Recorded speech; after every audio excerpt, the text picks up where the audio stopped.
तुम्ही आवाज ऐकताय ना, वरून छान कुरकुरीत, खुसखुशीत आणि आतून ज्युसी अगदी गाड्यावर, ठेल्यावर मिळतात असेच हे कोबी मंचुरियन बनवून तयार होतात आणि अवघ्या 20 रुपयांच्या कोबीमध्ये ताट भरून हे कोबी मंचुरियन तयार होतील जर माझ्या या पद्धतीने बनवलं तर. त्यासाठी इथे मी एक कोबी घेतलाय. आता हा कोबी मी चिरून घेणार आहे मोठ्या तुकड्यांमध्ये.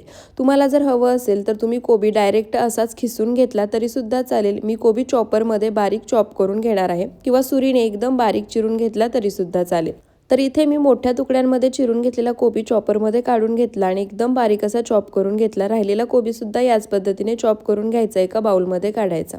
त्यानंतर यामध्ये 1 चमचा आलं लसूण पेस्ट, 1 चमचा काश्मीरी लाल मिरची पावडर, 1 चमचा सोया सॉस, 1 चमचा रेड चिली सॉस घालायचा, चवीनुसार मीठ घालायचं आणि पाव चमचा यामध्ये फूड कलर घालायचं.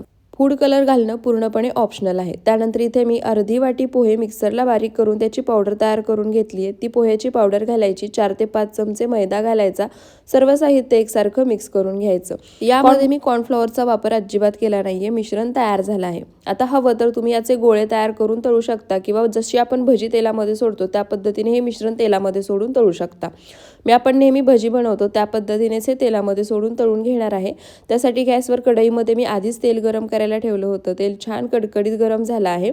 आता तयार मिश्रणाचे मंचुरियन तेलामध्ये सोडायचे. सुरुवातीला एक अर्धा मिनिट गॅस मोठा ठेवायचा. त्यानंतर मीडियम टू लो फ्लेमवरती हे मंचुरियन अलटीपलटी करत छान सोनेरी रंग येईपर्यंत तळून घ्यायचे. सर्व मंचुरियन तयार झाले आहे. तुम्ही पाहू शकता रंग आणि याचा आवाज सुद्धा. तुम्ही सुद्धा एकदा नक्की बनवून पहा.